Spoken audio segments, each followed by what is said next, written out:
On every level, there are two buttons. Shooting them takes you to the secret room. In the secret room, there's usually a chest with an item.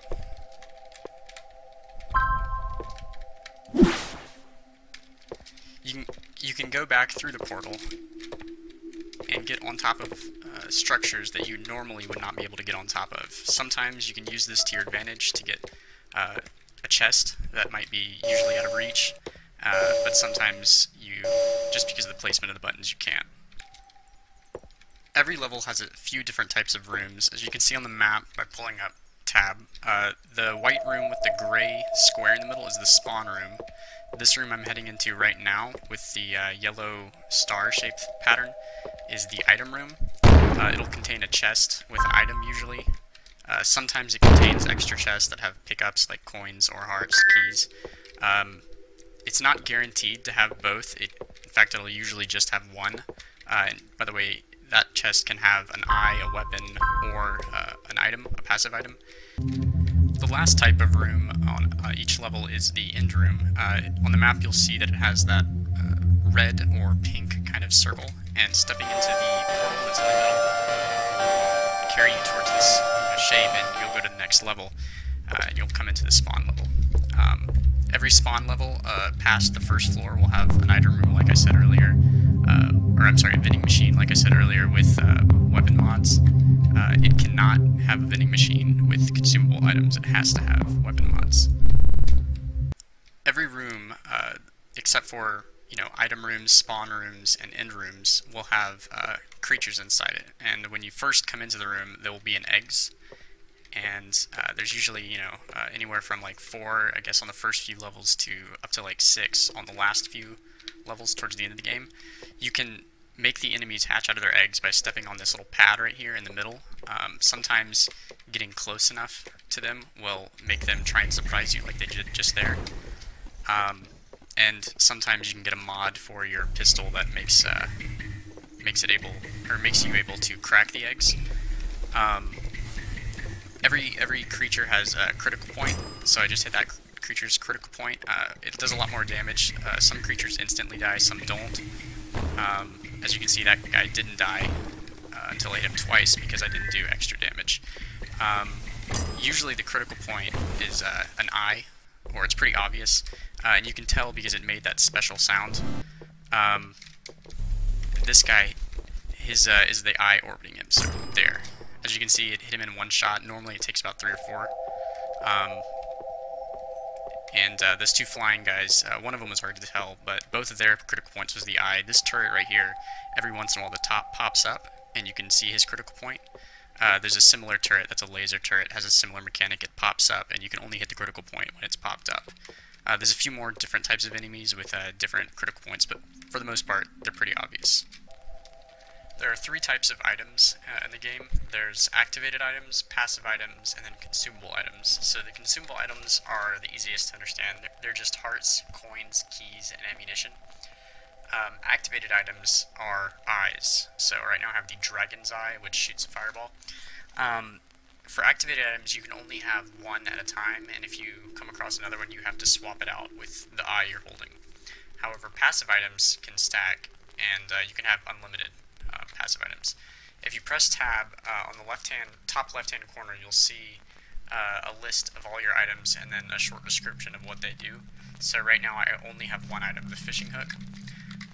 Basically, when you come across an item that you've never seen before, like these 2 items, you have no idea what they do. You can just look at that description and it'll tell you. So I just picked up the wise doll, which gives me better navigation, and the dark gem, which gives me coins on damage. So what better navigation means is that I can see, it doesn't really affect me right now because my map, I've already explored the whole level, but when I go to the next level, it'll show me all the rooms. It won't show me how they connect, but it will show me where they are. And the dark gem give coins on damage. That's damage on me, so if I take damage, I get coins. One of the best eyes, in my opinion, is the Alchemist Eye, and if you've unlocked the Alchemist class, you can start the game with the Alchemist Eye. The description says transmute inanimate objects, but I think there's a few things that are a little less obvious that you can transmute. But one of the things you can transmute are these consumable items, so hearts, keys, coins. You can transmute them. You can transmute non-consumable items, by which I mean eyes, passive items, and weapons. You can transmute machines, by which I mean gambling machines and vending machines. Sometimes they'll create chests. Oh, you can also transmute chests too. Forgot to mention that. And the last thing that you can transmute are eggs. So if I can get close enough to this one without it opening up, which we'll see if we can change it, because sometimes they do transmute into other eggs. But clearly that creature was not supposed to spawn right there. It was, you know, a stationary turret that should have spawned.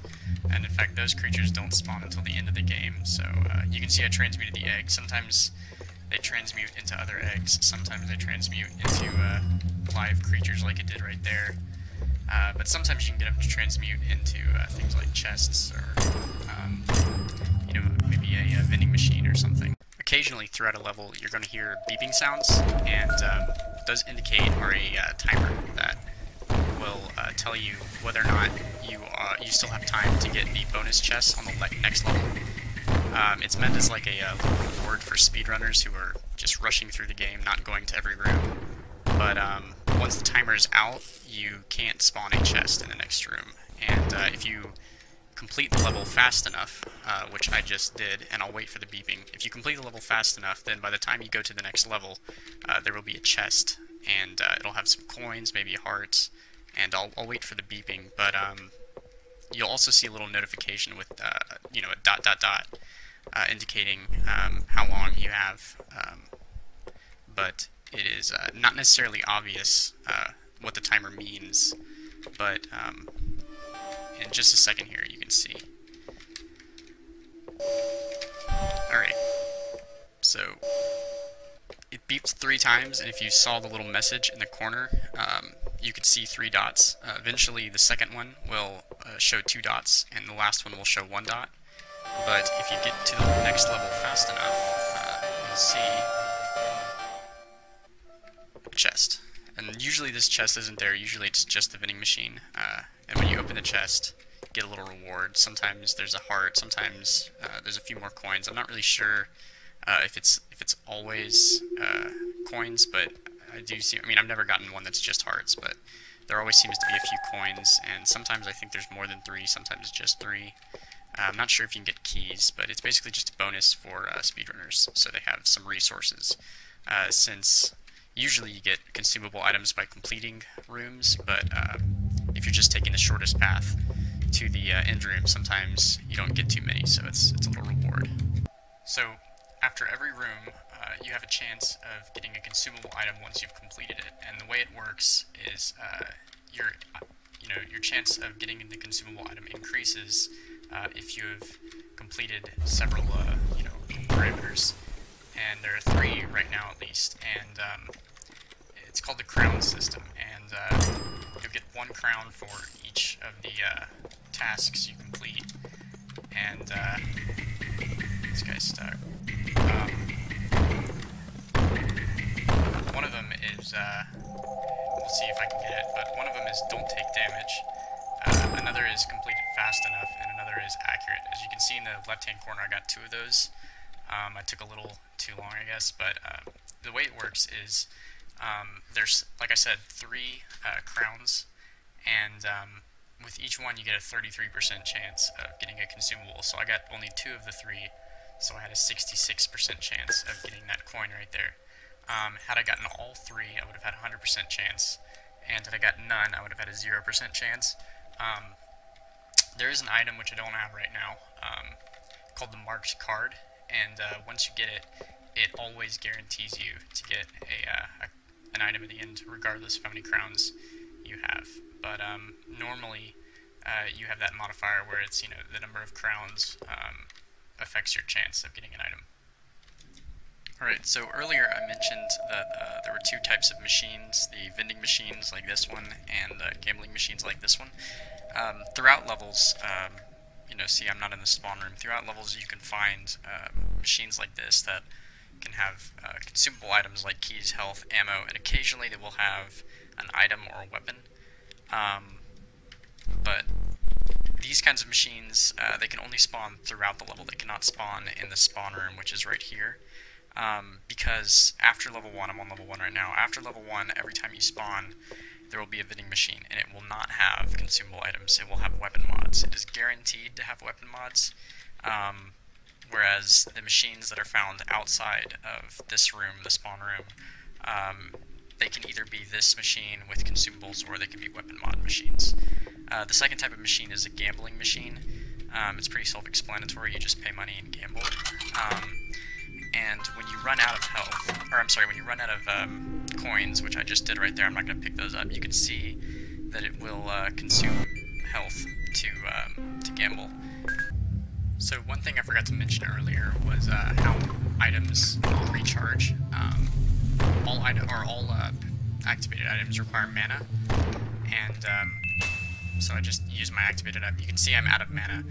Mana recharges as you walk, and you do get a little bit of bonus mana recharge rate after completing a room. So, you know, once the room ended, you saw me use my item, and it went completely empty, and you can see I'm already, you know, maybe 1/5 of the way to a full charge.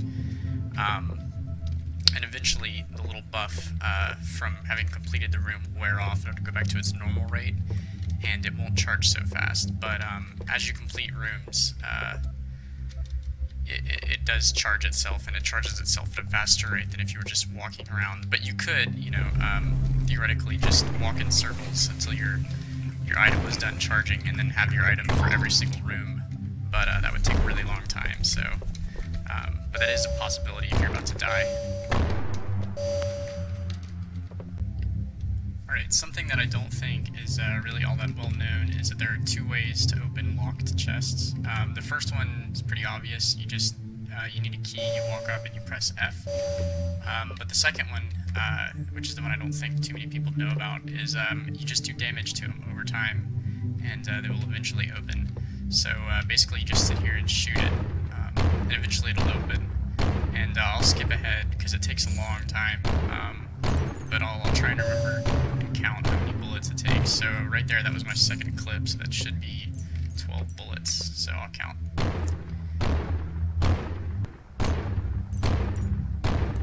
Alright, so that was 64 shots. So you can see all my bullet casings down here. But it takes a really long time, with the pistol at least, and no mods on the pistol. I think it takes 200 flamethrower fuel, just from having done that in the past, but it's usually not worth it. If you've got a key, just use the key. But you know, if you're about to die and you don't have too many resources, and you don't mind sitting here and shooting this thing forever, you could eventually open chests without having to pay the key.